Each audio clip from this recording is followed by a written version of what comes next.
So today is the last day of our teaching this time, and we're going to complete and finish the teaching for this time today.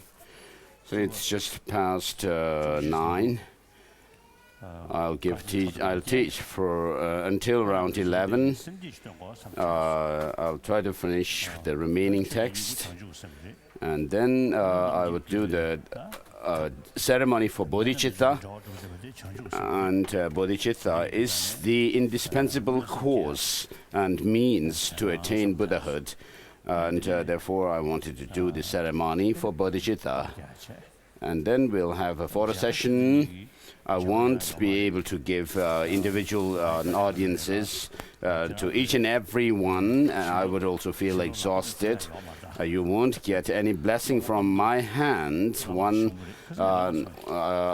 Did I tell you the story the other day? There was an Amdo Lama, Lama from the Amdo region of Tibet, who said that, who was invited by a monastery which was rather far from his place, and people came to actually receive him.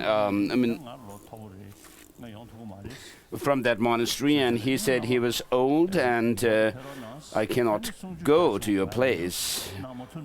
And the people said that even if you cannot give any teachings, please do come and give your blessings with your hands on our head.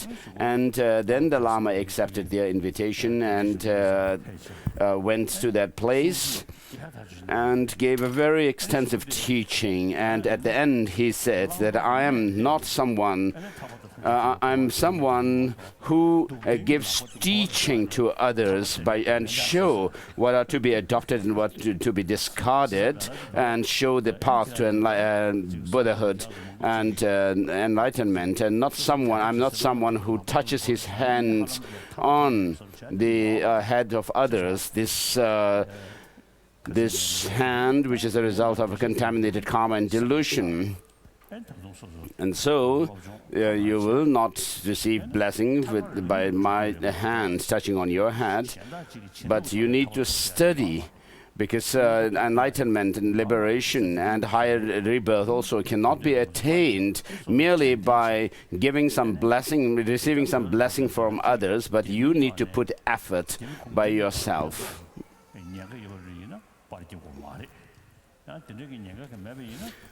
And those from Tibet, if you think that there is danger for you if you take picture with me, and you don't want to take picture with me, you don't need to. But you may, if you don't see any risk for yourself, then you may come and take picture with me. But don't try to push in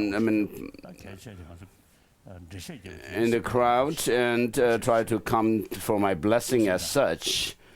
And so we'll do like that. You'll sit in front of me. How was the question and answer session yesterday? What kind of new questions did people ask? I pay homage to the mother of all the Buddhas of the three times, the perfection of wisdom, which is unborn, inexpressible, ineffable, and beyond conception.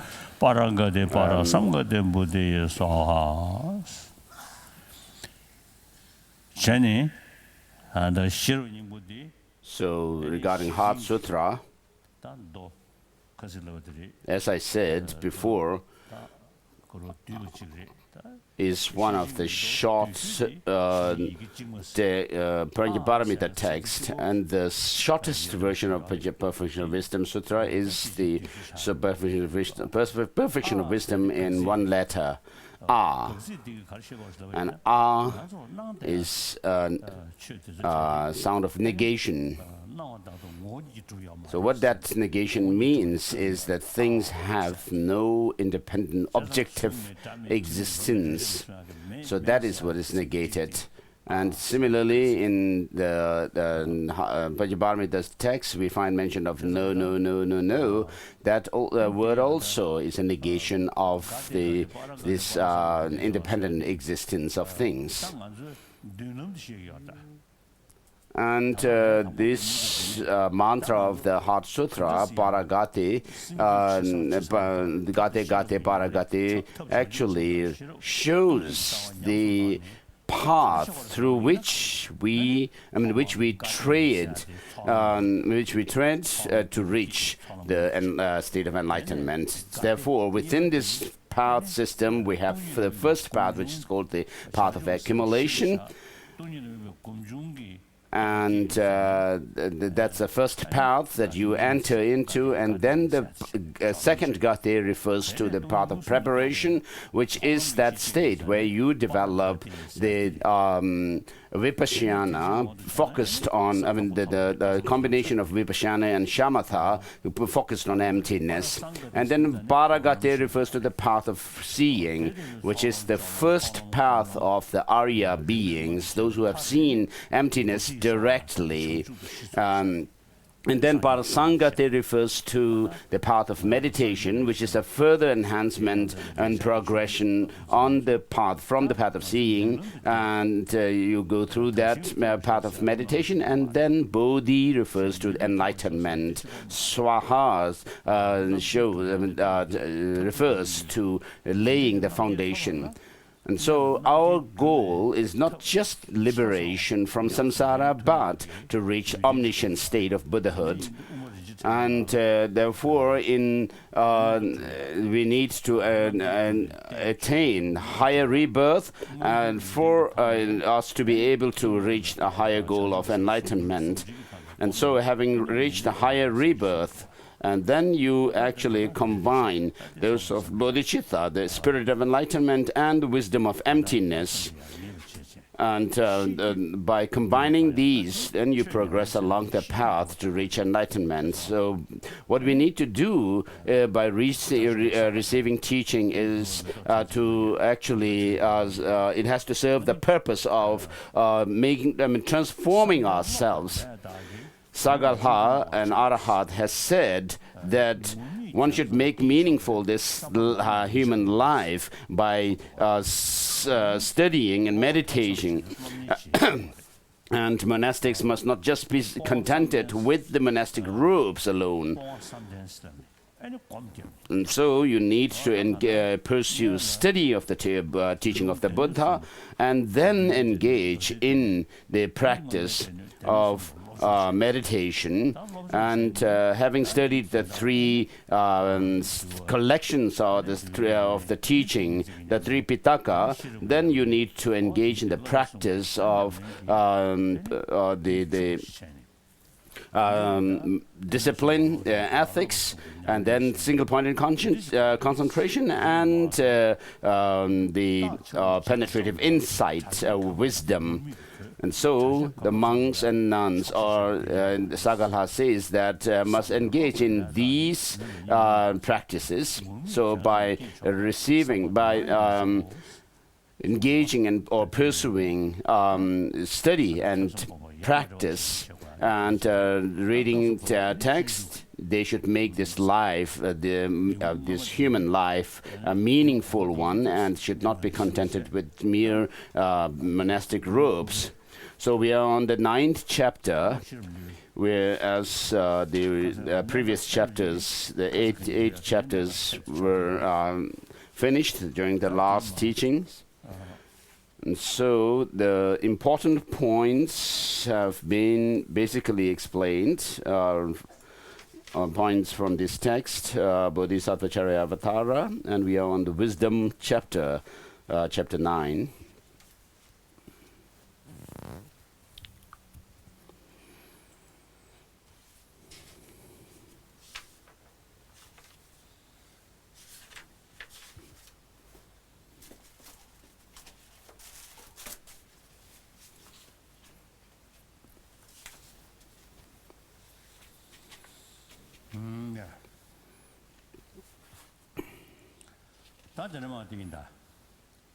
So let's go through that text. Liberation occurs through seeing the truth. Verse number 40. What is the use of seeing emptiness? And so this shows an important point, because after becoming enlightened, the Buddha gave teaching on the Four Noble Truths, the Noble Truths of suffering, origin, cessation, true cessation, and true path. And so merely meditating on the, wouldn't it be possible to attain nirvana by merely understanding selflessness, as it is taught in the Four Noble Truths, what is the need for this subtlest nature or reality of things, emptiness? And so the answer Shantideva gives is, why? Because in the scriptures it is proclaimed that without this path there is no enlightenment. And so there is the Buddha himself teaches the subtlest emptiness in order for us to reach nirvana. And so the scripture is the source, the scriptural source, where the Buddha says this kind of thing. And there is no second door to liberation. So here, those of the Shravakas who follow a certain philosophical system are being argued, or they argue, because merely using the term Shravaka doesn't necessarily mean that they are the follower of the Shravaka philosophical system as such, because there are Shravakas who actually have realized emptiness directly, and so forth. So there are those of the Shravaka philosophical school, followers of philosophical schools, says that there is no need to realize emptiness. And even they say that the teaching of the Buddha regarding the Sanskrit teachings, they argue that even the teaching of emptiness in the Mahayana Sutras is not the teaching of Buddha. I know once I came across a Hungarian scholar who said that Buddha didn't speak Sanskrit at all. And so it says, but Mahayana is not established. How can your scriptures be established? So I'll not go into details here. So here, Mahayana and the lesser vehicle, and how do we say that the scriptures are established? Because they are established for both parties, they were not established as valid at the outset. And verse number 42, and verse number 43, but it is because the Mahayana is disputed, since the scripture is disputed by non-Buddhists and some other sections of the scriptures are the important point is referred by verse 44. While the bhikshus are the foundation of the teachings, it is hard to posit the bhikshus. And so those who are the root of the teaching of the Buddha are said to be those of the bhikshus, and particularly here the bhikshus who have attained nirvana. They are the most the fundamental to the preservation of the teaching. For those minds with objects, it is hard to transcend sorrow. So long as you are under the sway of negative emotions, there is no way you can reach. You have reached enlightenment. So here, we are talking about those of the gross negative emotions, such as the 16 distortions regarding the characteristics of the 16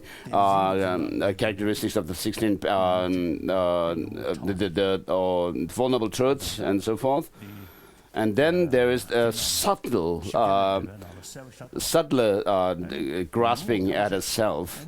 And it is very clear in the 400 verses, the commentary by Master Chandrakirti, that there are negative emotions which arise due to that of ignorance, the fundamental ignorance, and then there are subtler ones, which are those with the negative emotions which go together with simultaneous with the fundamental ignorance. But they are liberated as they eliminate afflictions. So here the afflictions refer to the gross kind of afflictive emotions. You can kind of reduce to a certain degree these negative emotions by meditating on the characteristics of the gross selflessness.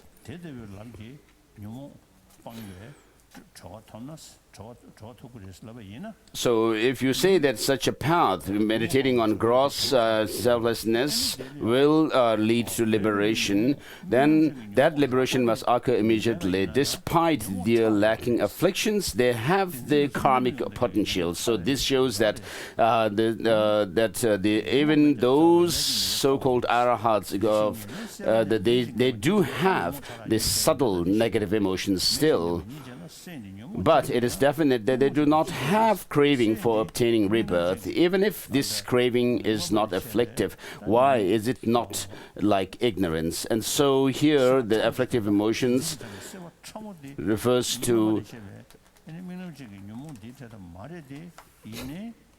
So regarding the craving, there is this subtlest craving which arises from due to the grasping at some true existence. Although the so-called arahats, according to the Abhidharma tradition, may have overcome certain negative emotions, they have not yet overcome this subtle negative emotion. And so for craving to arise, we should actually have the experience of sensation, of feeling. And with that, what you do is you become attached to those things that you like and that you are attracted to, and then you become angry because of your aversion to those things you dislike. And then there are those of the neutral sense feelings where you do not have any want or aversion. But though this the gross sensation or feeling is not there, as long as there is grasping at true existence of things, there will be a certain craving and feeling or that arises from that, and then therefore you will have the craving. So through the force of feeling there is craving, it says, and feeling exists in them as well. A mind having object is what some have. And so, as Master Nagarjuna in the 60 stanzas of reasoning says, as long as the mind nestles in this kind of objectivity of things, grasping at some objective things, there is going to be negative emotions. These poisonous negative emotions will arise. And also in the 400 verses, the seed of samsara is the grasping at some self, and you will be able to do away with it by realizing selflessness.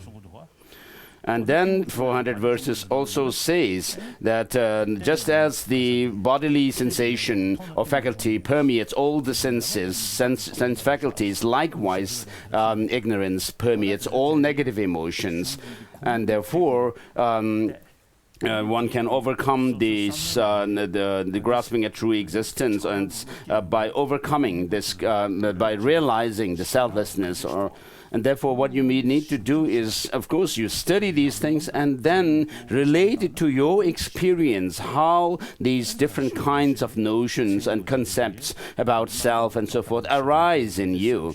And as I mentioned before, there are even scientists who say that because of our exaggerated outlook on things, I mean, we have the anger, attachment, and so forth.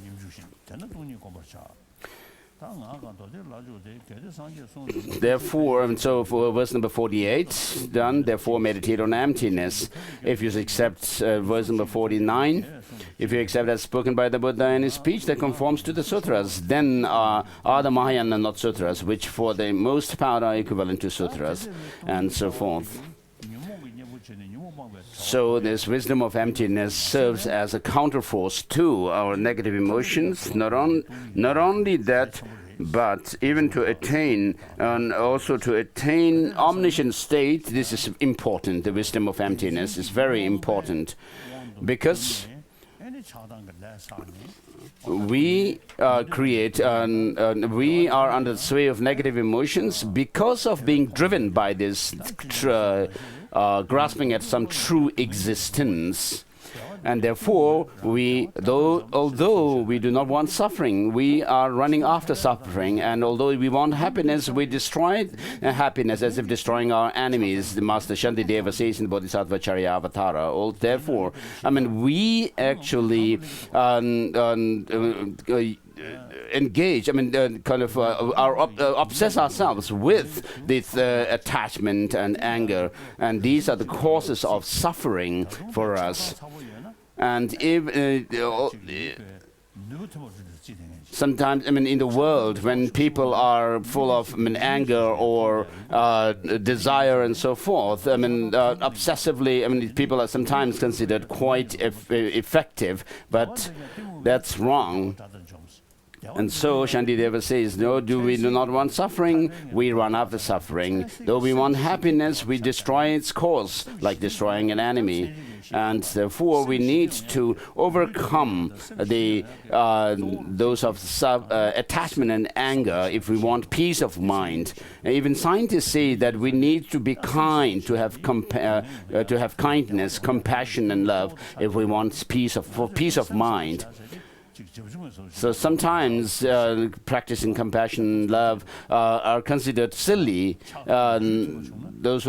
Whereas people who are really who have strong, intense attachment and anger are considered to be quite effective and are successful in our worldly life. So this is how we perceive these experiences.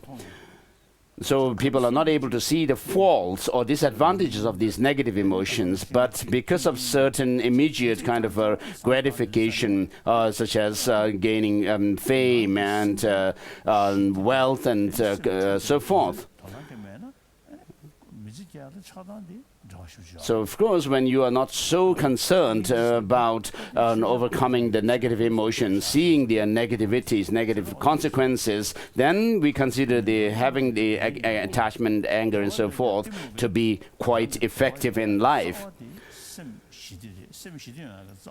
So one's happiness is rooted in peace of mind, and that peace of mind comes through kindness, love, and compassion. And therefore, today, even scientists are saying that the practice of compassion is very important for our health and peace of mind. I know one Geshe-la who was, of course, not very learned person, wasn't a learned person, but one time some scientists actually checked his brain using putting some wires on his head, and when he was passing through the place where the scientists were, and the Geshe-la was just passing through the place, and the scientists found him, and then they wanted to check him, and the scientists were really amazed at the measurement they found of the power of the brain. And so it was because of the peace of mind that the Geshe-la had And therefore, if you could sustain peace of mind, I mean, this really helps your health as well. In the beginning of the 20th century, I mean, people, even scientists, were not so concerned about mind, to study about mind as such, the consciousness. Whereas today, the scientists say that there is something which can affect the brain. So whether they use the term consciousness or mind or not, they do say there is a third factor which does that. And then they also find the difference between those people who have some experience of meditation concentration and others. And I know some American who has meditated for over 30 years now and is able to stay focused single-pointedly on an object for 3 to 4 hours. And as his concentration deepens, he even experiences the subtle mind. I mean, experiences this the subtle degree of mind. And so even scientists are today paying attention to the study of mind or consciousness. So if you have peace of mind, you have good physical health. Without that, you do not have that. And many of the sicknesses and illnesses people have are because of disturbance of our mind. And in Tibetan medical system, the negative emotions, the three poisons are related to those of the three humors of our body.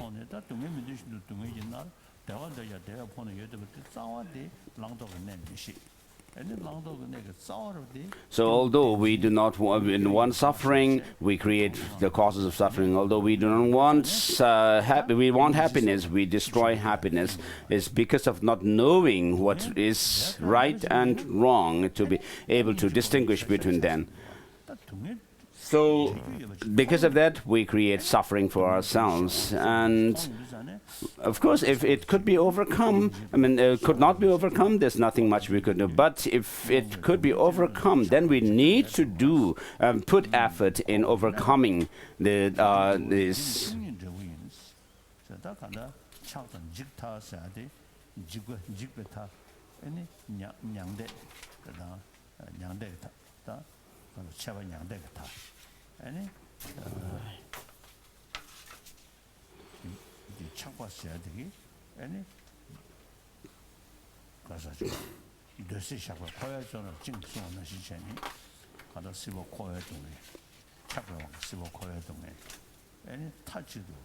So verse number 52.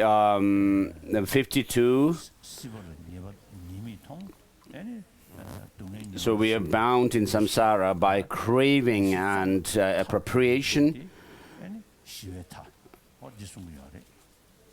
And then we are bound within the peace of nirvana because of our self-cherishing.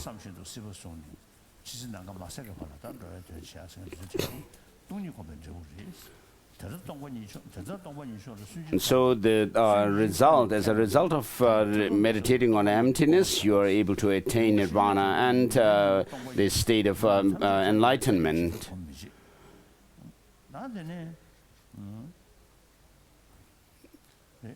So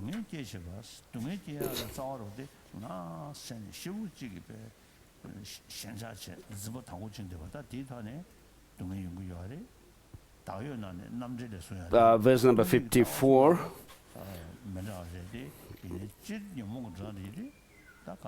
So as it is said in Brahmanavartika, because of this notion of a self, we also have the notion of others, and then accordingly we create negative karmas through attachment and anger and so forth.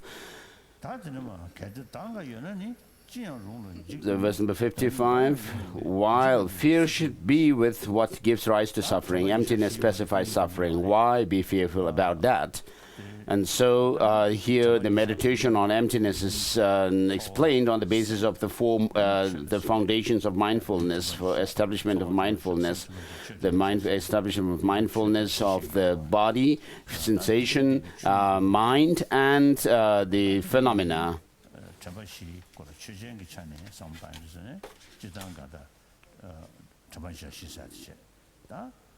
So on the basis of these four mindfulnesses, using this as the basis for a meditation on emptiness, you focus your mind on emptiness, which is the property of these negative, the four mindfulnesses. So the first one, if there were something called a self, there would be something to be afraid of. But as one finds self nowhere, who is there to experience fear? Teeth, hair, and nails are not the self, nor self, the bones or blood. Nor is the self the bone and blood, and so forth. So in the non-Buddhist tradition, there is assertion of a self, acceptance of a self, which is called Dakshirikibu, which means a being, which is a consciousness, and awareness. And so this is said to be some kind of an ultimate reality.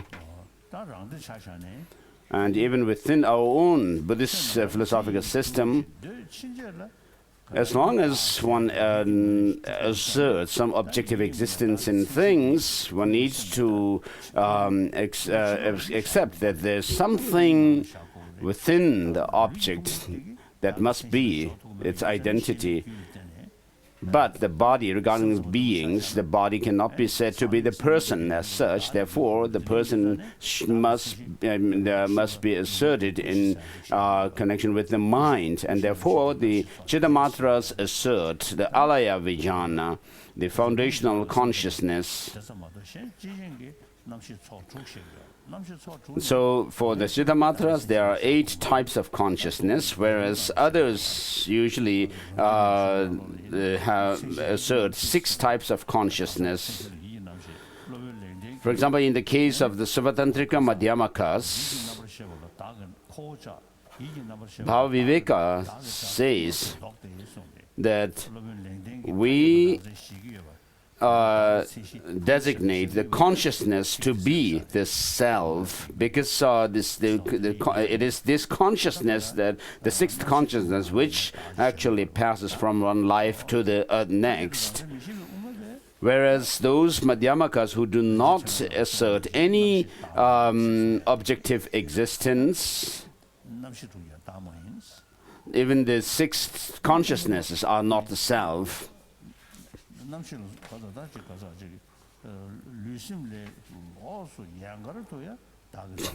There is no instance of a self which is separate from this mind and the body, nor from amongst the aggregates, nothing can be pointed or pinpointed as being the self or the person. And therefore, Master Nagarjuna's Mula Madhyamaka Karika, the 22nd chapter, says it is not the aggregates, nor separate from the aggregates. It is not in the aggregates, nor the aggregates are in it. And the Tathagata doesn't possess the aggregate. And so this gives a very good method of meditating on emptiness, the selflessness of oneself. You can actually, I usually do this, relating this very verse to myself, and then meditate on selflessness. It's very effective. And therefore, the 6 consciousnesses are not consciousness as well. So verse number 59 says the 6 consciousnesses are not the self. And then the refutation of the self as postulated by the non-Buddhist tenet holders. So the first one is a refutation of this conscious self, as I explained earlier, verse number 60. And then, so it says, if the mind perceiving sound were permanent, the sound would be cognized at all times. But what is cognized when bereft of an object? For what reason could it be called a cognizer? If something could be a cognizer without an object, then absurdly a stick would also be a cognizer. Therefore, without being associated with an object, it is certain that cognition is non-existent. It cognizes a sight. Why does it also not hear at the same time? And so forth. And so, when you have an effect, it is called that which, you can also have that which gives rise to it, which is the cause. And as long as there is a cause, it could give rise to the effect as well. And then we can also talk about the action, the actor, the agent, and the acted upon object. And so you cannot have these three, the actor without the action and the acted upon object, and nor, can you have the action, the agent without the action and the object. And the object also, likewise, cannot be called an object of action without the action and the agent. And so there is no self without nothing whatsoever, without relation and dependence on others. So everything has to be posited in dependence or in relation to something else. So verse number 63 was explained. So how can one something having the nature of a sound cognizer become the cognizer of sight? By imputation, a single person is a father and not due to his true nature. Likewise, courage, particles, and darkness are neither a son nor a father, and so forth.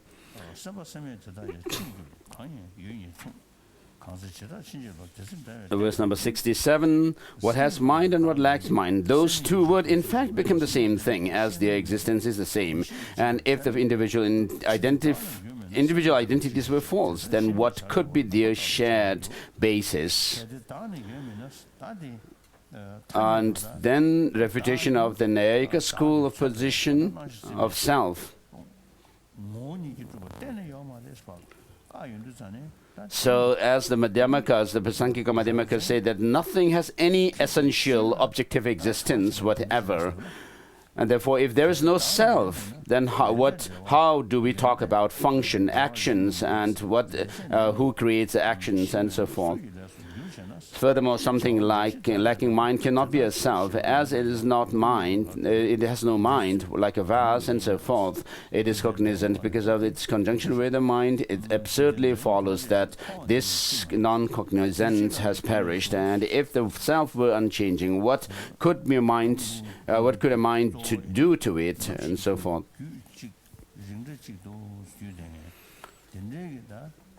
So if we talk about the continuity of a single continuum of a person,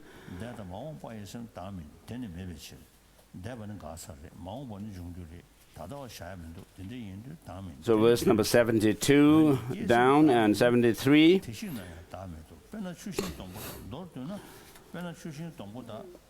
Since it is established for both of us, the action and the result have a different basis, and that the self of action is not there is not pointless to dispute on. Seeing a causal state where the result is never feasible through the shared continuum, then the agent of the experience and explained. The past and future of minds are not the self, since they do not exist. So verse number 75 says, if sentient beings do not exist, toward whom does one generate compassion?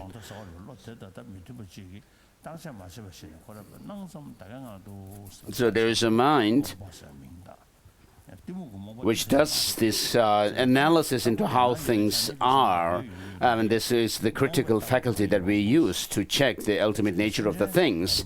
Whereas when you don't do this kind of analysis, here it is the one imputed by ignorance. So this ignorance is not the kind of ignorance that we usually refer to the distorted state of mind. But there's just with not doing any kind of analysis, just leaving things as they appear. And therefore, from this point of view, without doing any kind of this kind of ultimate analysis into things, I mean, we can still say things exist. And Dom Temple has said that, of course, in the ultimate analysis, the fire, the hand, and so forth and the burning do not exist. But in the conventional sense, the fire burns, although they do not have any objective independent existence as such. When you put your hand in the fire, it burns. So you cannot deny that conventionality of these. Verse number 76, Debu Mongpa Dogmicha, which means, therefore, the result eliminates not ignorance associated. So on the one hand, we do accept things to have conventional existence, and because there is suffering and pain, and because of these experiences, we do generate compassion towards those sentient beings who suffer, and since sentient beings also that are there, we can also talk about attaining Buddhahood by these sentient beings, and so the Buddhas also do exist. So without the conventional, without the conventions, you cannot attain, you cannot realize emptiness, because emptiness is a property that is established on the things themselves and not a something with, which is like a standalone kind of entity.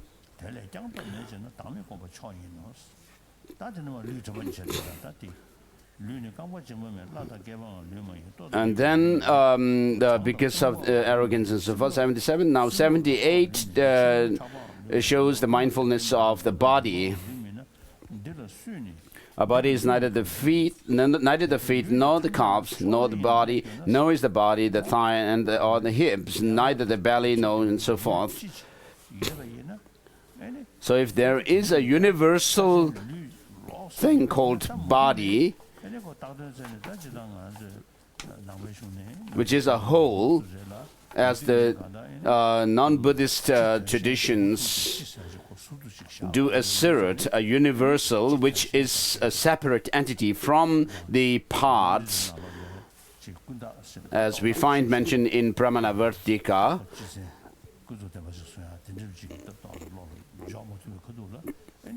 Because they are not able to talk about something that is abstract, that can appear to the conceptual mind, and not necessarily it should be the case that it is separate from the parts. They do posit this kind of a universal which is separate.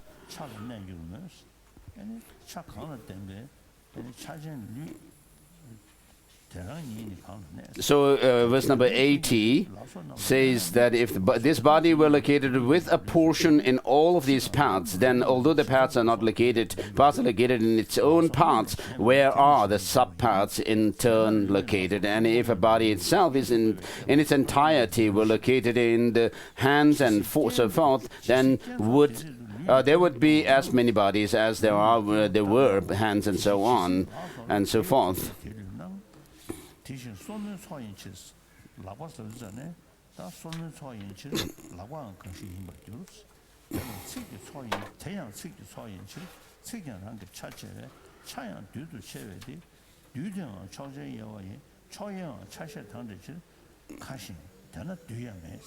Verse number 86, so this is very similar to the quantum physics. So, like the space, they as well as do not exist. Therefore, what wise would be attached to the bodily form that is like a dream? So I have actually requested some scientists, my friends, to do some research I don't know if I will get any feedback. So the quantum physicists do not talk about quantum physics in order to counter their negative emotions as such. But there are quantum physicists who say that things do not have any objective existence. Not only do those who do not leave it just on intellectual level, but actually are able to find certainty that nothing really has any objective existence and really have a feeling about that. So although they do not use their knowledge to counter negative emotions, but because of this kind of a knowledge and their certitude and the conviction that they find in their life, and they may be able to counter their negative emotions to a certain degree. And so, regarding the external objects, this matter, they do say that there's nothing objectively existing. But although we in the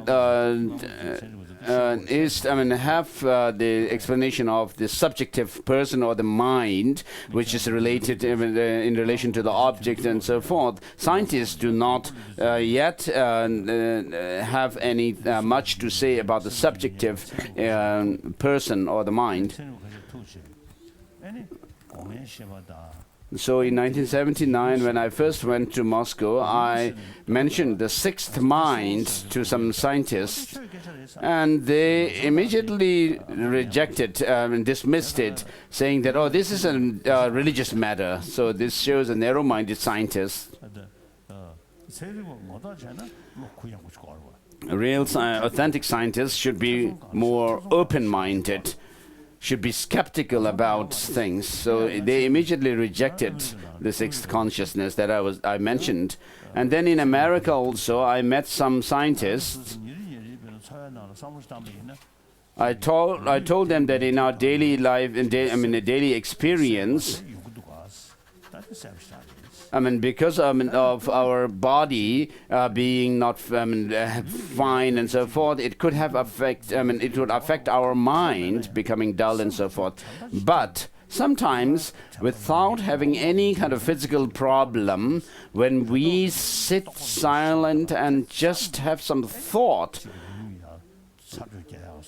which is not triggered by some physical pain or anything like that, but mere thinking itself, could actually disturb our mind because of some memory of past experiences. So this kind of a subtle change in the conception, in our mind, thought, it actually affects us. And the scientists say that it looks like this is what happens, but this cannot be true.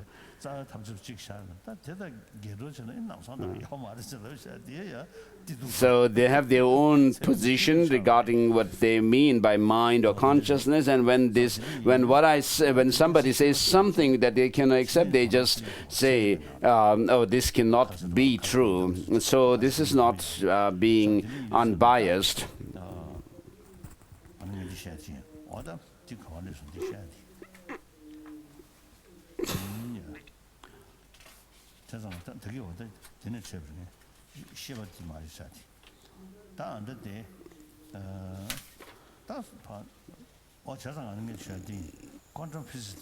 So the quantum physicists, so they are, it's something like seeing the selflessness in the objects, the physical and matter.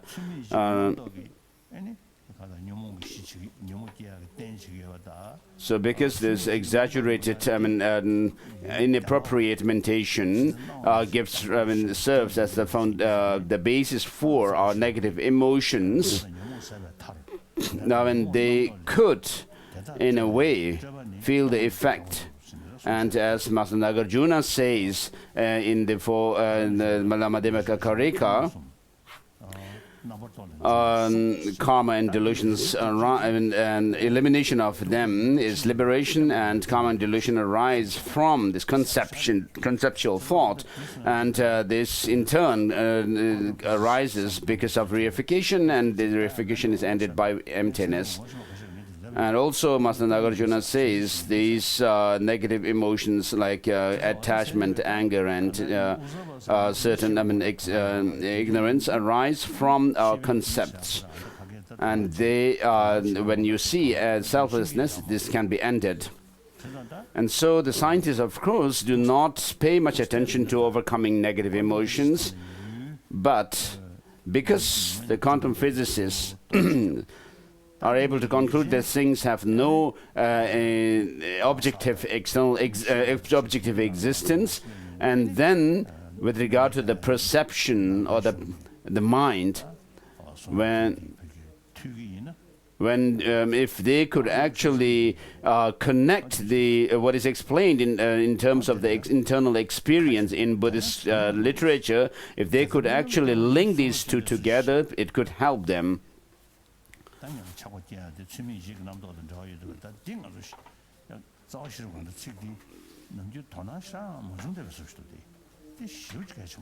So the verses that I have quoted from the Mula Madhyamaka Karika seems to be very important, but people have not really paid attention to it much. So what this shows is that our conceptual thought, or this exaggerated way of looking at things, serves as a basis for our attachment, anger, and then this in turn is rooted in our grasping at true existence. And therefore, we need to find the means to, we need to be able to explain to others how practice of love and kind of counters that of anger, and the meditation on the repulsive nature of the body and so forth,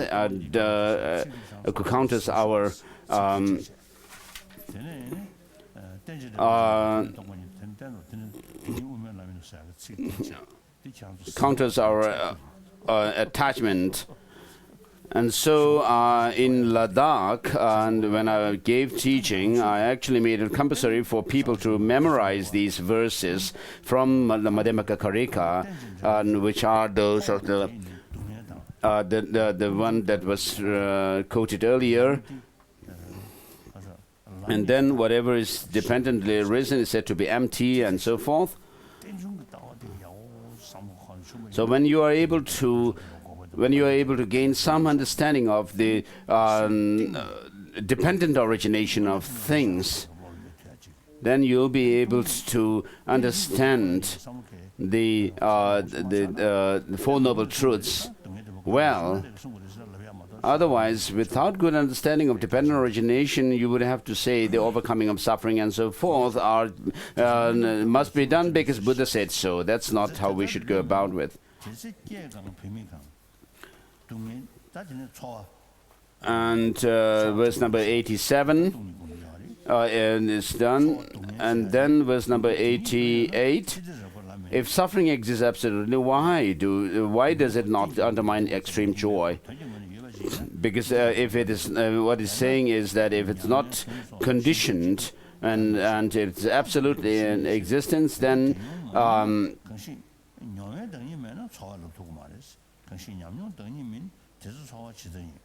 and if happiness exists intrinsically, why does it good taste and so forth not delight someone tormented by grief and the like?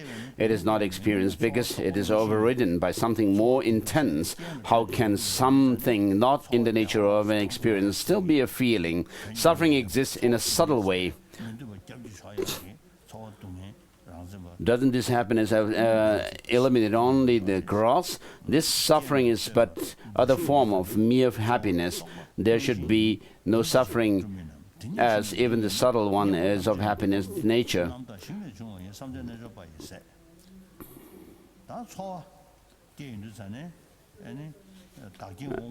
So when you have some sensation or feeling, what happens is there is an object that you see, and then there is also an immediately preceding consciousness. And because of these coming together, the object is, there's a contact, and that from there arises the feeling. So rejecting intrinsic causes.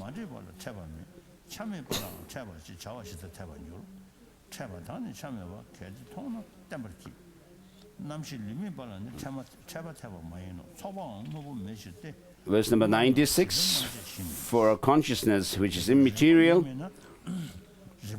or non-physical, meeting is untenable. A collection as well does not truly exist. The earlier analysis is not also applicable here. Thus, when contact does not exist, from what does a feeling arise? For what reason is all these painful efforts made? For whom and from what can harm occur? And then verse number 98, in relation to this, is giving this explanation. When you analyze the feeling itself in 3 times, you'll not be able to say this is the feeling in the present or past and future and so forth in this ultimate analysis. And therefore, and when there is no one who feels the feeling as well does not exist, then seeing this situation, why is craving not eliminated? Then seen or touched have the nature of a dream or an illusion, having arisen simultaneously with the mind. The feeling is not perceived by that mind. And verse number 100. And then verse number 101. And then there's analysis of the mind, the mental consciousness. So I had this thought the earlier the other day,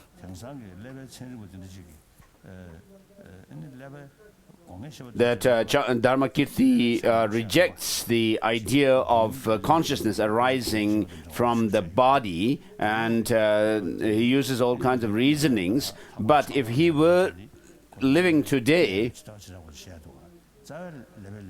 the scientists have really detailed explanation of the different experiences correlated with the brain, different parts of the brain. So if some brain scientists were met by the Dharmakirti and explained that there are correlates of this and that state of mind and within the brain. So, of course, on a general scale, then it seems that that Dharmakirti is able to reject the non-Buddhist position, but if he met a brain scientist, a neuroscientist, then they have really very high standard of explanation of the correlates of the brain consciousness or mind within the brain. And so Master Dharmakirti also may have to study more detail about the brain, the functions of brain. And then we have, of course, those mind or consciousness which are related with the brain, the neuronal structures, and then the 6th mind, of course, there cannot be explained. Correlate with the brain as such.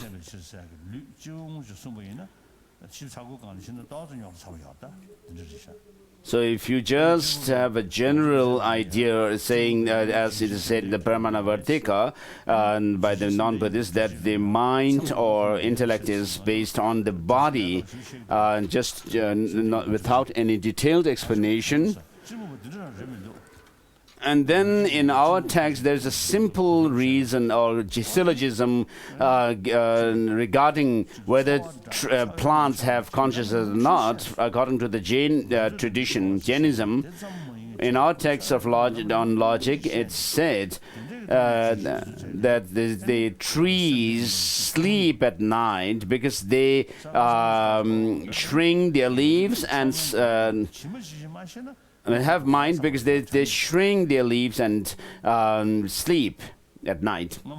So when I met some Jain practitioners in Varanasi at one time, I mean, it's not so simple when they say that plants have the consciousness or mind. It's not simple, I've found. And Gintu Chembel has actually said that in our traditional texts, the non-Buddhist positions that are rejected through logic are those which are easier, which are easier, of targets, and not the more difficult ones. And so when we meet with scientists and also we really find it mutually beneficial to, in the beginning when I started having discussion, some elderly monks were not so appreciative, and they were concerned. But because Nalanda tradition is based on reason, when we discuss about more important points, we actually merge. There is this. It's Zahum Bamho, which means that we really converge to the same point in many important points. So the great masters, the wisdom of the great masters of Nalanda, who have explained things through logic and reasoning, are really amazing. So one Buddhist practitioner once have told me that as science advances further and further, and he told me that it will finally come to, things will could be explained from the Buddhist science.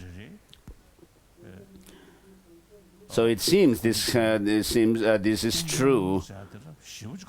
And then there are scientists who are really appreciative of, who admire this concept of dependent origination that is taught in the Buddhist literature.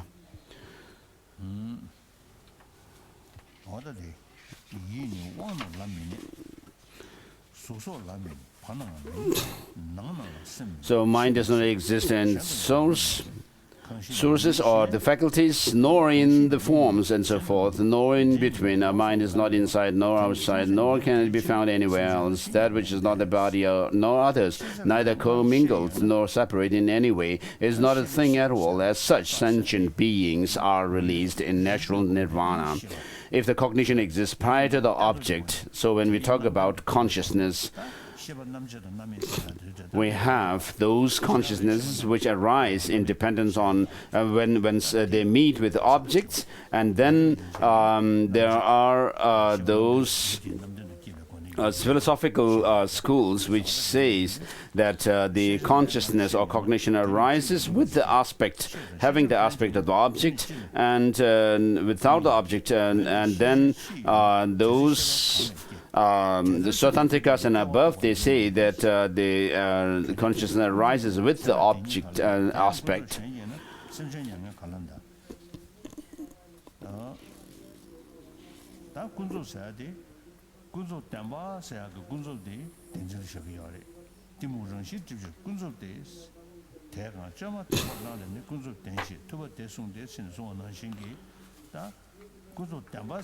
So when we talk about conventional truth, and then conventionality and ultimacy, there is a different interpretation. Although the same term convention is used,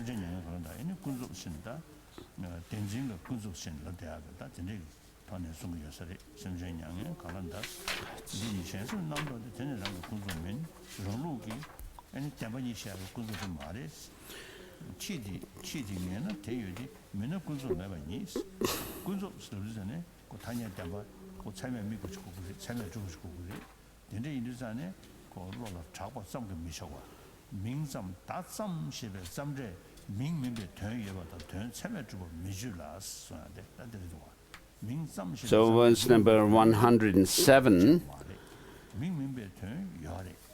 So when we talk about something being merely a name, it doesn't mean that there's no object, but just a name. What this means is that there's nothing apart from being designated, and it does not negate the object as such.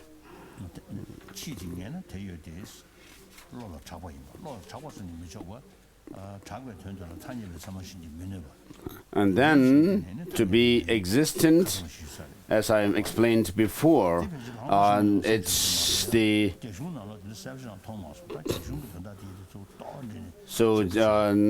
that something should be renowned in convention, worldly convention, and that it should not be undermined by another renowned convention. And so these are found in the inside section of the great stages of enlightenment by Tsongkhapa. It seems he summarized, came to that conclusion, reading all the different Indian treatises, although it's not so clearly mentioned in the Indian treatises like that. So when you are able to explain how things are dependent without any assertion of some objective existence, then you'll be able to explain the conventionalities of things more precisely, and not so when you have some objective things left.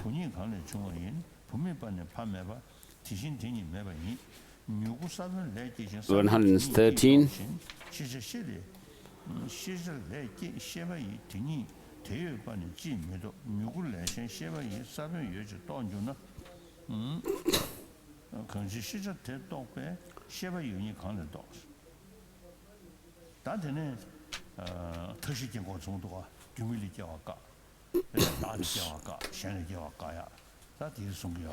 And next comes the rejection of the production from the four alternates.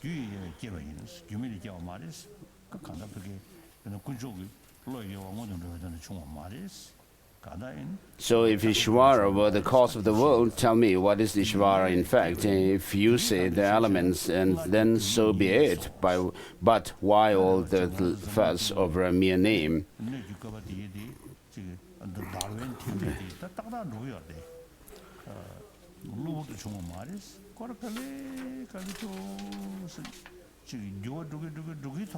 Uh, 114, sorry.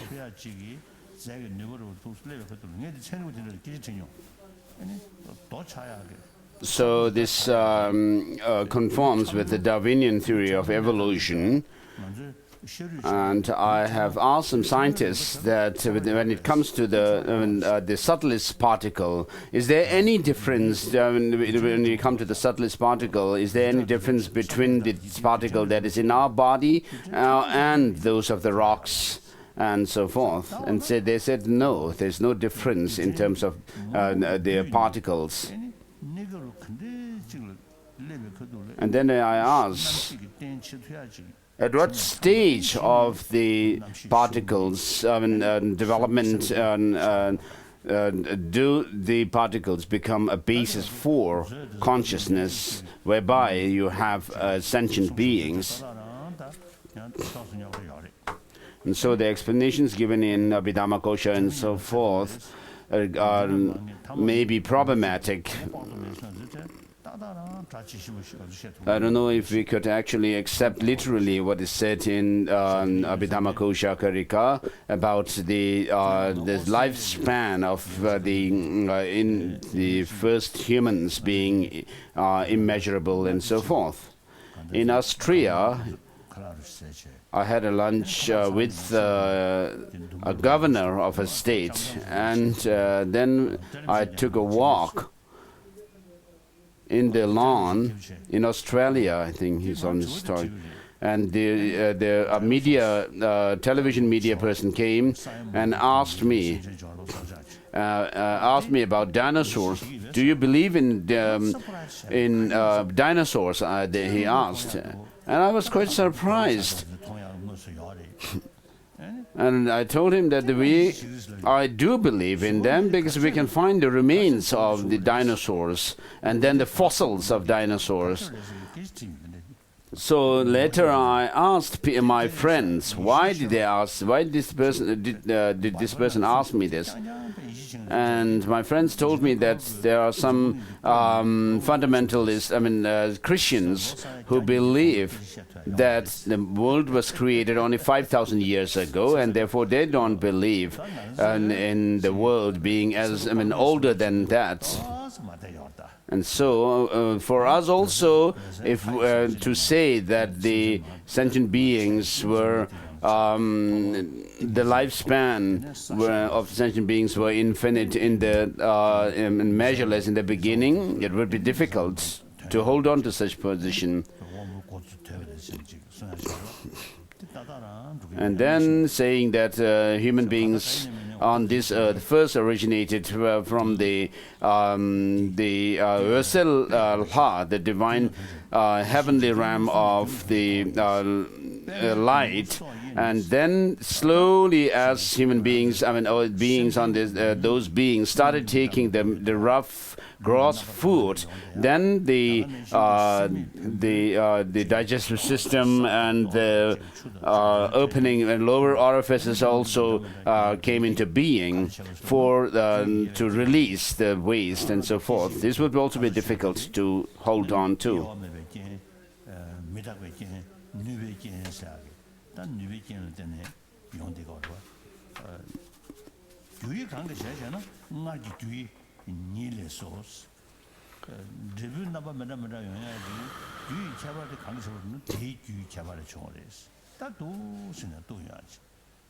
So what has produced those diverse causes? It says in verse number 117, well, a diversity of previous causes. And suppose you ask further, why does a cause have the ability to give rise to an effect? Well, due to the power of previous cause. So I've asked some scientists, given that there is a perfect womb and the perfect ovum and sperm coming together, is it necessarily the case that a conception of a baby happens? And they said that's not necessarily the case. And therefore, in our text, there's mention of a third factor, which is the consciousness. And so, as soon as the consciousness enters that gamut of the sperm and ovum, the life takes place. And so, merely the sperm and the ovum coming together and forming a gamete does not give rise to a life as such.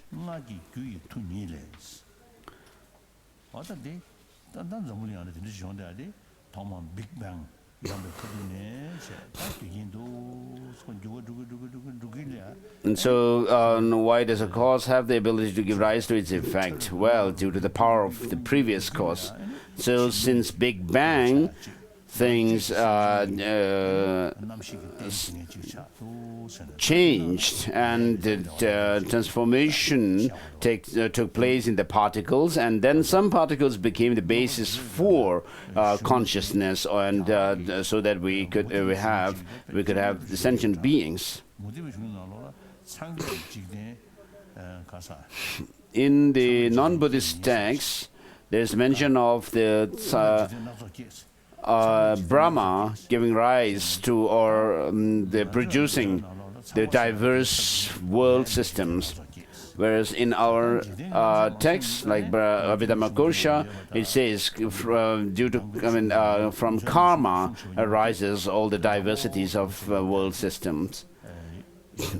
And so the explanation of the world system is in our text is similar to the non-Buddhist traditions. So when the Buddhist masters were not really able to explain how the world, the external world, the environment came into being. They copied it from the, I mean, to be naughty, he's only saying, we could say they copied from the non-Buddhist text.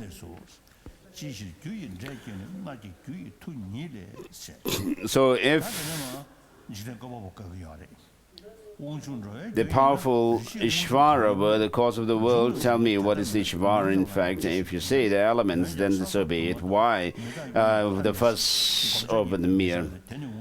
And then from verse number 19, this is the rejection of the Ishvara as the creator of the universe.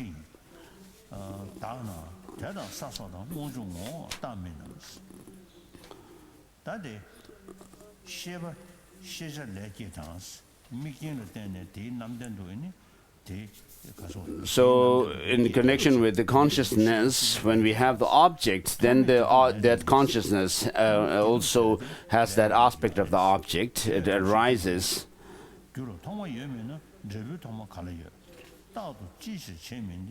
So when there is no beginning to the cause, how can there be beginning to the effect? Because the Ishvara is asserted to be permanent or unchanging. Verse 122 and 123, why does not create continually, since he does not depend on anything else? If nothing exists that was not created by him, on what does he depend in order to create it? Verse number 100.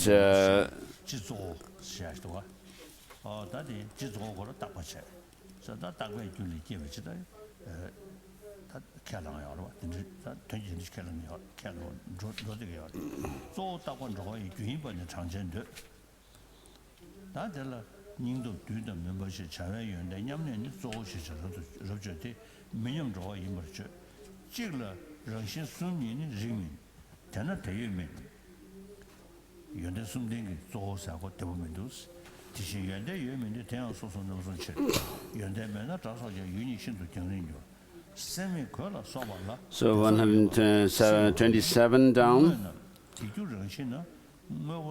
rejects the Sankhya school's assertion of a universal thing.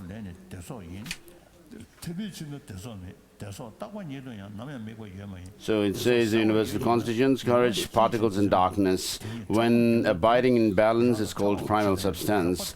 Their imbalance is said to be the migrators, and so forth.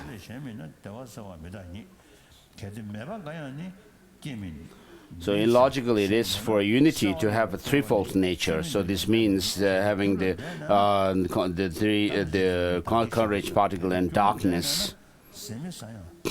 Therefore, it does not exist. Likewise, the qualities cannot be existent because each of them also has three aspects, and so forth.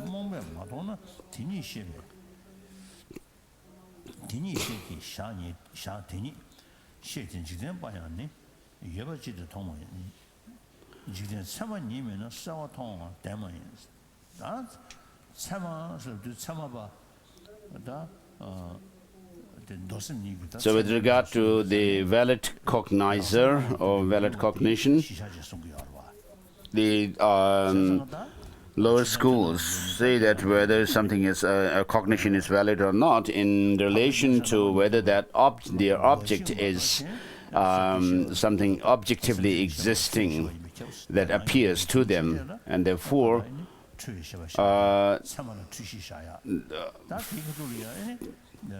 and then in the Madhyamaka system, there are those valid cognitions which are still mistaken in certain aspects.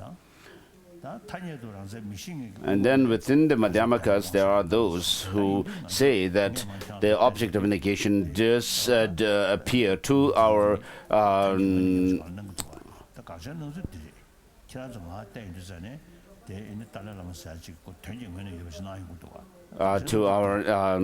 perceptions, the sensory perceptions, whereas though there are the Savatrantika Madhyamas say that they do not appear to this, these sensory perceptions. A valid cognizer is not a valid cognizer.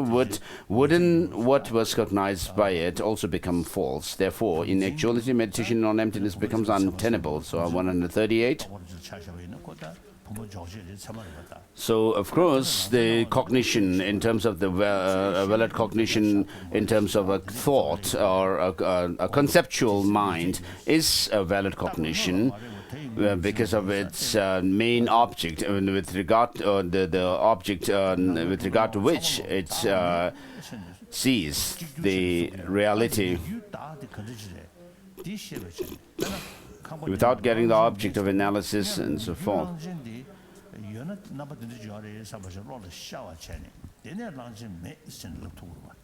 So when we talk about whether an elephant exists in this hall or not, for example, we first have to be able to say what an elephant is. We should have the knowledge of an elephant and then be able to say the elephant is not here in this place. And therefore, you have that negation or rejection of an elephant in the room.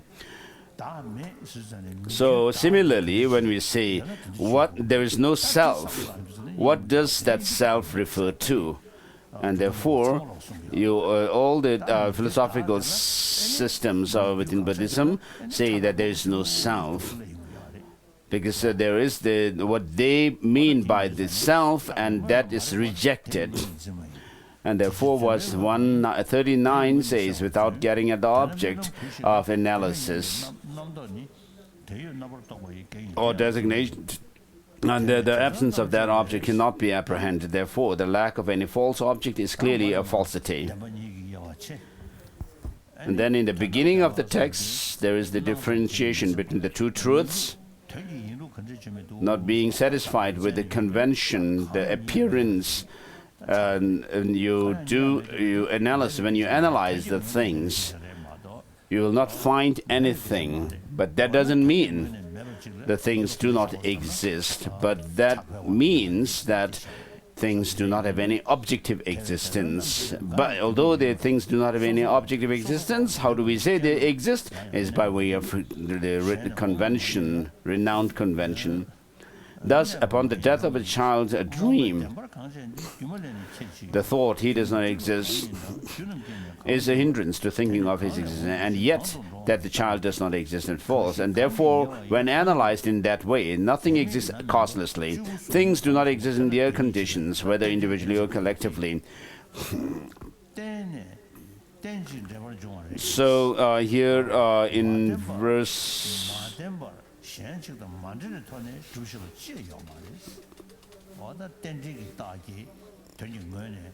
the reasoning of dependent origination is given in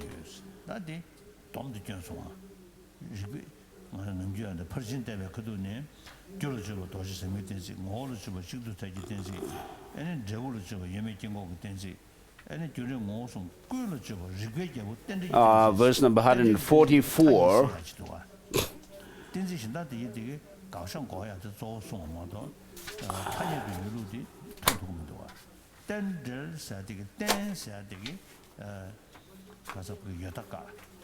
And so this reasoning of dependent origination I've explained before. Dependence rejects that of the nihilism, and then origination or relation rejects that of the permanence. Because if things were to have any objective intrinsic existence, it should have existence by its own power and should not be dependent on others. But if it does not exist at all, then it cannot depend only on, even on causes.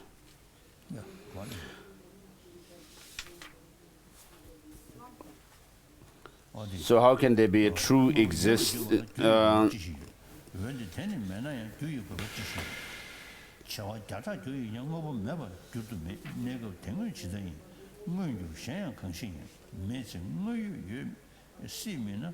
So what can there be true exist? How can there be true exist in some virtual object like a reflection, which is seen only in conjunction with something else and which does not exist when that is absent? And then the reasoning is to establish emptiness from the viewpoint of effect.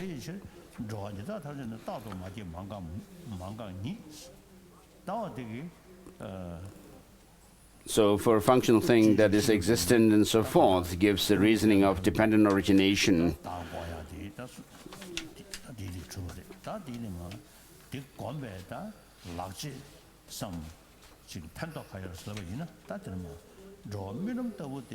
So as a result of the meditating on emptiness, what is the result of it or consequence of it is shown by verses 150 down. So up to that, up to 149, the text goes through the establishing and proving that of selflessness and emptiness.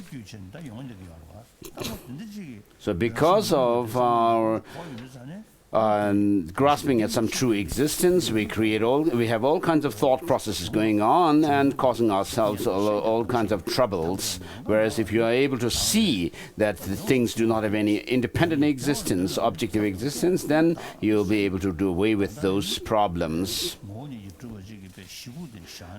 So when you actually keep this the notion of something having objective existence, then you have all kinds of problems. 154. So why do we have all kinds of problems and killing in the world today? Because of anger. And that is because of attachments, because of bias that we have, being attached to those who are near and dear ones, and aversion towards those of those rivals and so forth. So upon analysis, the world of living beings is there.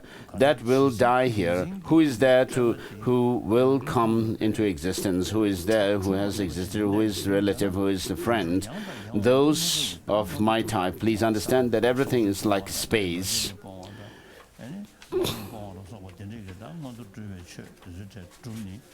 So although we may attain higher rebirth by creating the causes for them, such as keeping the moral, 10 moralities and so forth, verse number 156 says, "Then, despite coming to the favorable states of birth over and over again and so often experiencing manifold pleasures, after death they fall to experience the unbearable suffering of the bad states of birth for a long time. In cyclic existence, cliffs to fall from are plenty, and there in samsara one remains deprived of the understanding of reality. But since samsara and nirvana mutually contradict one another, one unceasing cycle of existence, nothing compares with the realization of the reality. There too are incomparable, unbearable oceans suffering beyond end, and therefore, from verse number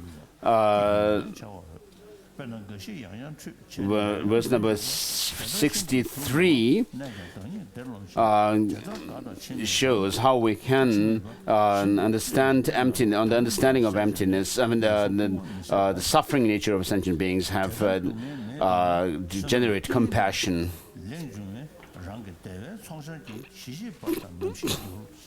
So it says, "And they fall to see their own suffering, although they are infested with extreme suffering. Oh dear, this really is the cause to lament for those who are caught in the rapids of suffering." As long as we are, as long as this notion of true existence remains in our heart, we cannot overcome suffering.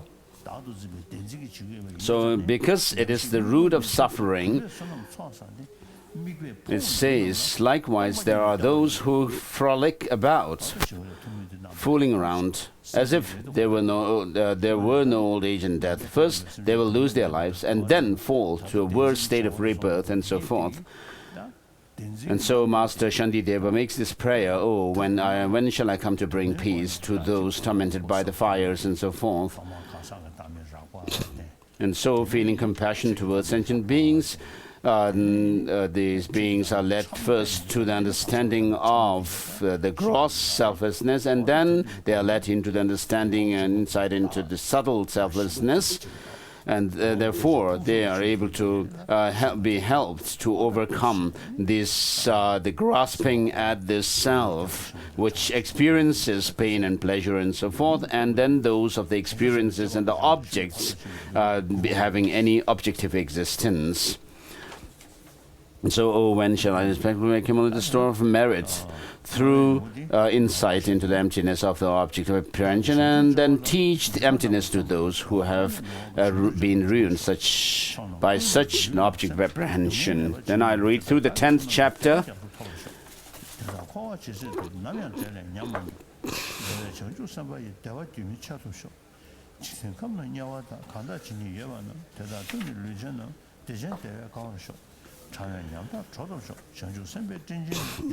To the virtue of being composed. Having composed this work, a guide to Bodhisattva, may all living beings come to engage in the Bodhisattva contact. May all beings everywhere, plagued by suffering of body and mind, obtain an ocean of happiness. By virtue of my merits, for as long as there remain in cycling, may their mundane happiness never decline, and may all of them uninterruptedly receive what waves of joy from bodhisattvas, and may all embodied creatures who throughout the universe experience hellish realms come to enjoy the bliss of Sukhavati. May those feeble with cold find warmth, may those oppressed with heat be cooled by the boundless waters from the waters that pour forth from the great clouds of bodhisattva's merits. May the forest of razor sharp leaves become beautiful pleasure grove, and may the tree of knives and swords grow into the wish-fulfilling tree, and may the regions of hell become places of joy with vast and fragrant lotus pool, beautiful with the exquisite calls of the wild ducks, geese and swans. May the heaps of burning coal change into heaps of jewel, may the burning ground become polished crystal floor, and may the mountains of the crushing hell become celestial palaces of worship filled with sugatas. May rains of lava, blazing stones and weapons from now on become rain flowers, and may all battling with weapons from now on be a playful exchange of flowers. By the force of my virtues, may those caught in the fiery torrents of acid, their flesh eaten away, revealing their lily-like bones, obtain the bodies with the celestials and dwell with the goddesses in gently flowing rivers. Why are the henchmen of Yama, the unbearable birds and vultures afraid? Through whose noble strength is joy brought upon us and darkness dispelled. Looking up, they behold the firmament. In the firmament, the radiant form of Vajrapani, through the force of their joy, may they be free from wrongdoing and find his company. May they see the lava fires of hell extinguished. May a rain of falling flowers mixed with scented water immediately satisfy their wonder. Those whose work this was in this way, may those in hell behold Padmapani. Friends, do not be afraid, but quickly gather here. What need is there to flee when above us is the youthful Manjushri to dispel our fears, to the tender Bodhisattva who protects all living beings, through whose might all suffering is removed and the force of joy abounds. Behold him in the enchanting palace, resounding with the hymns sung by 1,000 goddesses, with the tiaras of 100 gods being offered to his lotus feet, and the rain of many flowers falling on his head, the eyes of which are moist with darkness upon his. Seeing Manjughosha in this way, may those in hell cry out loud with joy. Likewise, having seen, due to the roots of my wholesome deeds, the cool and sweet smelling rain falling from joyful clouds created by Bodhisattva Samatapatthas, Sarvadnivadana Vishkambhini, all beings in hell be truly happy. May all animals be free from fear of being eaten by one another. May the hungry goose be as happy as people of the northern continent.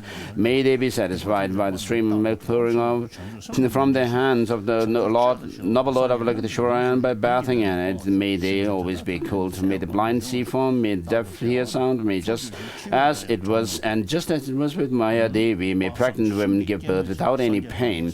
May the naked find clothing, the hungry find food. May the thirsty find water and delicious drinks. May the poor find wealth, those weak with sorrow find joy. May the forlorn find new hope, constant happiness and prosperity. May all who are sick and ill quickly be freed from the fear and illness, and may every disease in the world never occur again. May the frightened and so forth.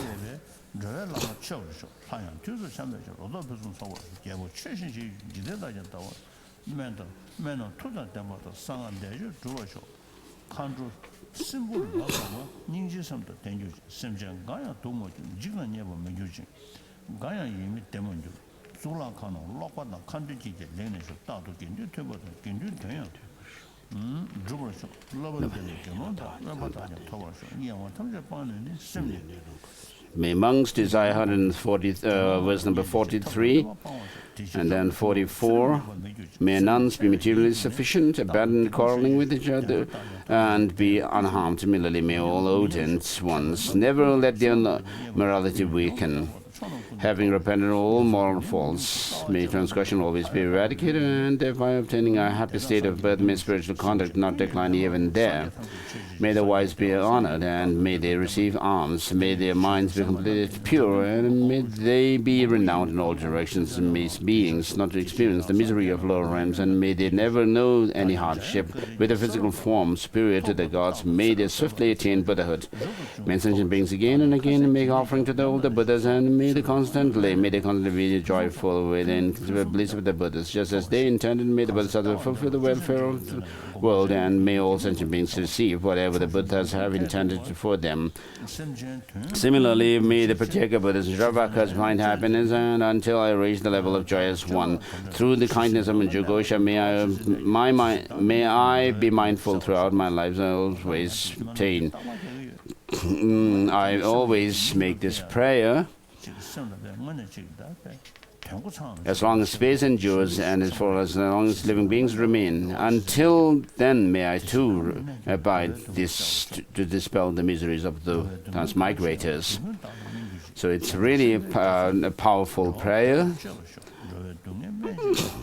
May all the pains of living creatures ripen solely upon myself, and through the might of Bodhisattva Sangha, may all beings experience happiness. May the teaching, which are the sole medicine for the suffering and origin of every joy, be materially supported and honored and abide for a very long time. I prostrate to Manjughosha, through whose kindness wholesome minds ensue, and I prostrate to my spiritual masters, through whose kindness I develop. So it was written by Shantideva, and then I will not read the colophon, the translators and the Indian master's colophon. To a guide to the Bodhisattva way of life. So this is title in Sanskrit, title in Tibetan, read, and then I prostrate. The prostration of the translator, and then the verses. Respectfully, I prostrate myself to the Srugata, who are endowed with the Dharmakaya, as well as to their noble children, and to all those worthy of veneration. Here are. So if, however, these words are seen by others equally important to myself, it may be meaningful for them. So up to this, His Holiness said. So Bodhisattva Charyavatara praises the bodhicitta, which cherishes others over oneself in the beginning, middle, and end.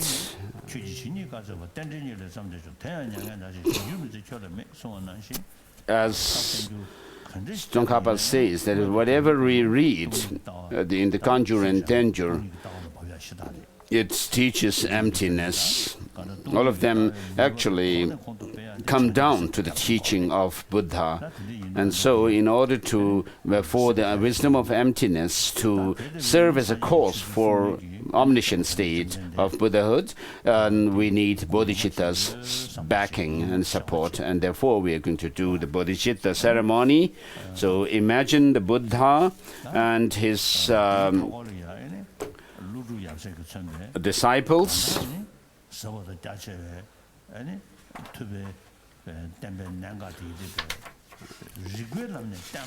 And imagine masters like Nagarjuna and so forth, the 17 Nalanda masters, the 8 close disciples of the Buddha, the deities, and as well as the Aryatara, and then masters like Saraha of India, the 80 Siddhas, Mahasiddhas, and then masters of the Nyingma tradition of Tibet, as well as the masters of the Sarma, the new translation lineage schools. I mean, imagine all of them, and then the great masters of the ethnically Mongolian people, Kalmykia, Tuva, Buryatia, and then Inner Mongolia, Outer Mongolia. So there were many great masters of these regions in the past, and so you should imagine them as well as a witness to this ceremony for bodhicitta. So we'll first do the 7-limb practice,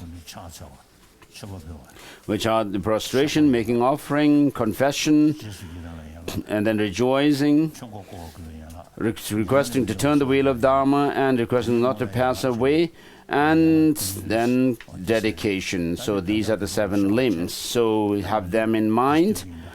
Visualize doing this practices of 7 limb. Whatever merit I may have accumulated through these practices of prostration, making offering, confession,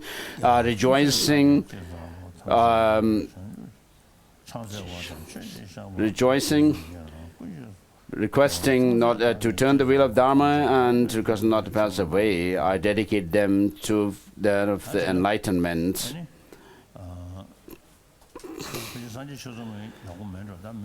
So perhaps we could use the verse of taking refuge.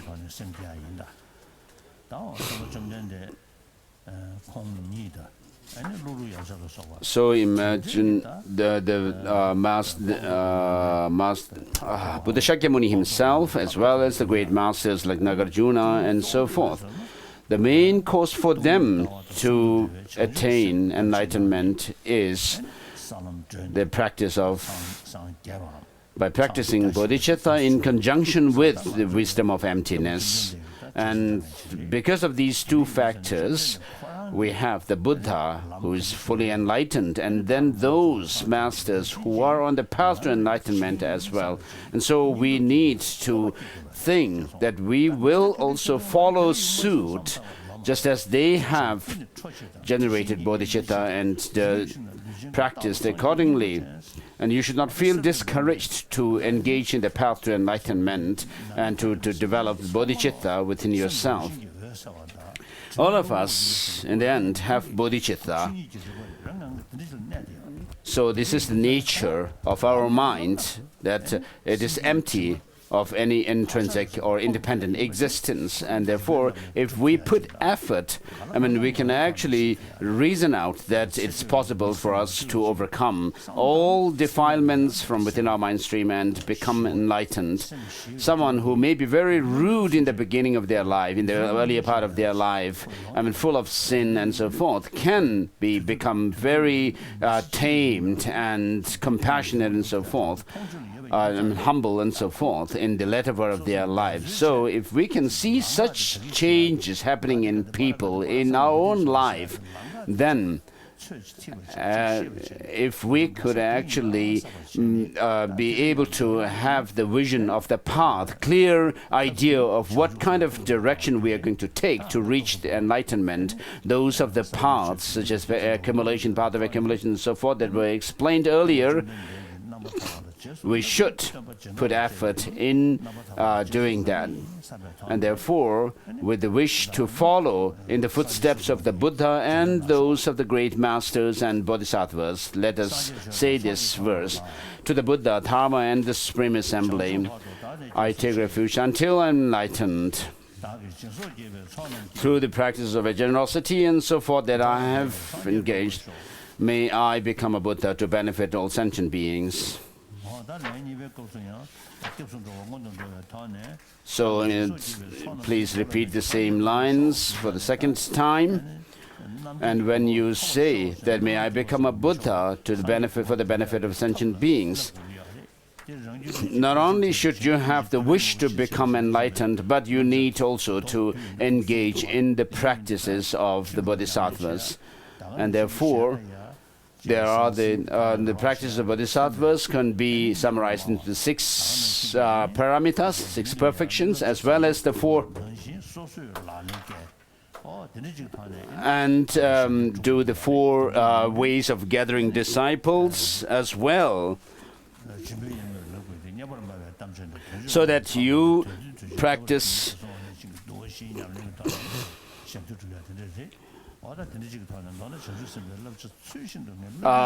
whatever you teach others, you also do practice themselves, and so make this pledge to engage in the bodhisattva practices. So please repeat, to the Buddha, Dharma, and the Supreme Assembly, I take refuge until I'm enlightened. Through the practice of generosity and so forth, may I become a Buddha to benefit all sentient beings. At the end now, at the end of this 3rd repetition, as you say these lines, make the pledge that you will be a sincere and dedicated follower of the Buddha, which means that you will do your best to help and to benefit others as best you could and not harm anyone. So repeat this, to the Buddha, Dharma, and Supreme Assembly, I take refuge until I'm enlightened. Through the accumulations accumulated by the practice of generosity and so forth, may I become a Buddha to benefit all sentient beings. May this jewel like bodhicitta, precious bodhicitta, arise in those it has not arisen, and in those who have already experienced it, may it increase and never decline. As long as space remains, as long as sentient beings remain, may I too abide to dispel the miseries of the wandering beings. And so,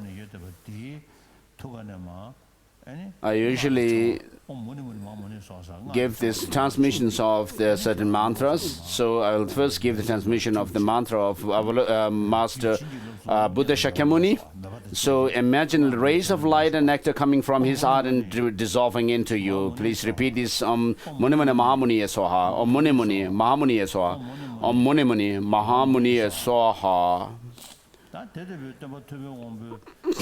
And thereby you feel that you are blessed. So what does that receiving the blessing of Buddha Shakyamuni mean? Is to be able to make transformation within yourself so that you are able to progress along the path.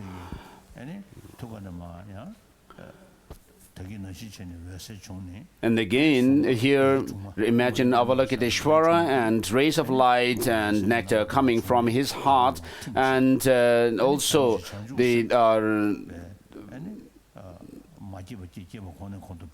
dissolving or into you, so that you are blessed to experience love, compassion, bodhicitta. Please repeat Om Mani Padme Hum, Om Mani Padme Hum, Om Mani Padme Hum. And then, regarding this bodhicitta, which holds others more important to oneself, over oneself. So just as compassion is important in the beginning, middle, and at the end, likewise, the wisdom of emptiness is also important in the beginning, middle, and end. Ayadeva in his 400 verses say that those who have doubt about the teaching of the Buddha, should be explained emptiness and make them understand and find confidence in the teaching of the Buddha. This is what the scientists are able to do these days because of the teaching of dependent origination. They admire it, and therefore this wisdom of emptiness or view of emptiness is important in the beginning and middle and end. So even though someone may be non-Buddhist, they could still admire this teaching of the view of emptiness. Although to really talk about realizing emptiness, maybe it should be a Buddhist. And therefore, Manjushri helps in developing, enhancing your wisdom and intelligence, and particularly the wisdom realizing emptiness is for that Manjushri becomes very important. And so imagine Manjushri, who is also one of the 8 close disciples. And so imagine here the sword which is held in his hand, touching the handle touching his heart, and the edge, the pointed part, touching your heart, and thereby, or the nectars and the rays of light from Manjushri coming down to you and blessing you with this wisdom. Om Arabazanadi. Please repeat. Om Arabazanadi. Om Arabazanadi. And then amongst this, although not among the 8 close deity disciples, you can also imagine the Aryatara in the Guhyasamaja. According to Guhyasamaja Tantra, Tara is the manifestation of the purification of the wind energy. So the Buddhas are able to help others effortlessly and continuously because of this wind energy. And so Aryatara is the embodiment of the enlightened deeds of all the Buddhas. So for success, for long life and less sicknesses and so forth, and ultimately, in order to realize, have the experience of both of method and wisdom, Aryatara helps to overcome all the obstacles. So with this, please repeat Om Tare Tu Tare Ture Swaha. Rays of light coming down to him from her. Om Tare Tu Tare Ture Swaha. Om Tare Tu Tare Ture Swaha. So you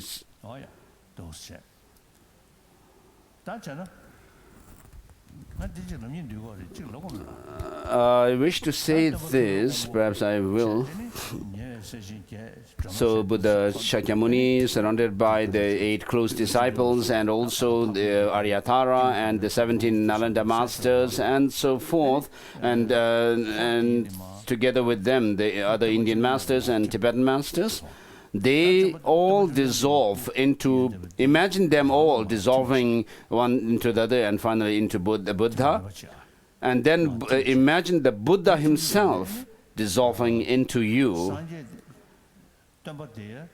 And so when that happens, as the Tathagata is not the aggregates, no separate from it, and so forth, it is said, when you actually try to find the Tathagata within the body and the mind of him and so forth, you cannot find the Tathagata. Likewise, you can find yourself, just as it is said in the precious garland, that a person is neither the earth, nor wind, nor fire and water, nor space and consciousness, and what else is a person?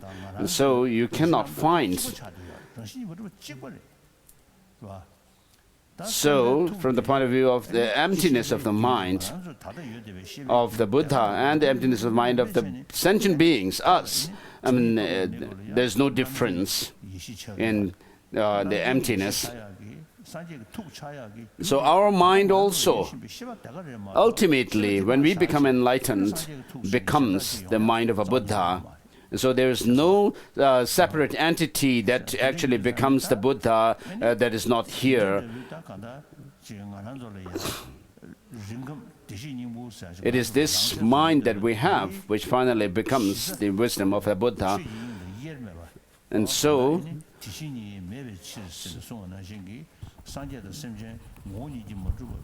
the Buddhas and the sentient beings are same in being devoid of any essential objective independent existence, and therefore this mind that we have now can become the mind of a Buddha in the end. And so think along these lines for some time. So the Buddha, whom we have so much reverence, has dissolved into us, into you. Now the Buddha who has dissolved into you, does not have any essential existence, nor you into whom the Buddha has dissolved has any essential existence. And therefore meditate on the fact that both yourself and the Buddha who has dissolved into you do not have any objective essential existence. Meditate on it.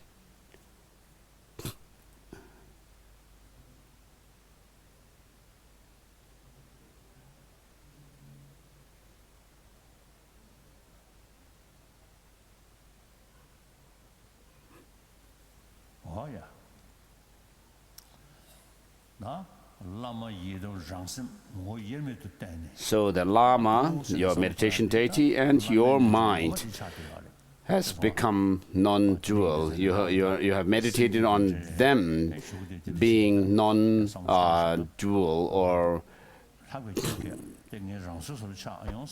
so this is the actual Guru Yoga. So I don't think this is something that is concocted by me, but through this kind of practice and meditation, you should be able to draw the blessings of the master, deities, and Buddhas. So this time the main disciples for this teaching are you people from the Russian Federation, and then we have finished the teaching, and read this text, Buddhist Guide to the Bodhisattva Way of Life, whenever you have time, and study it. And if you could do that, then year by year you may become more relaxed and calm, and you'll have better peace of mind and also longevity. Otherwise, even if you may do some meditation retreat or for longevity, I don't think it would help much.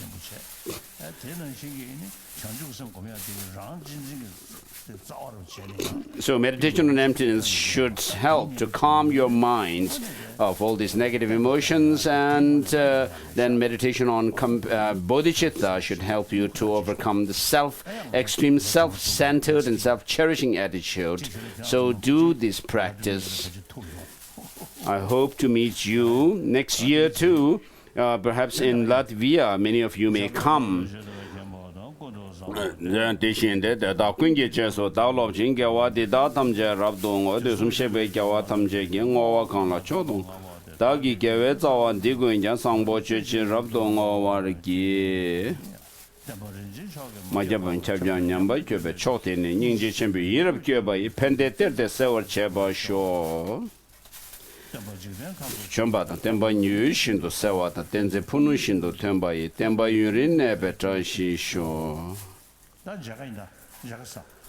So now we have photo session.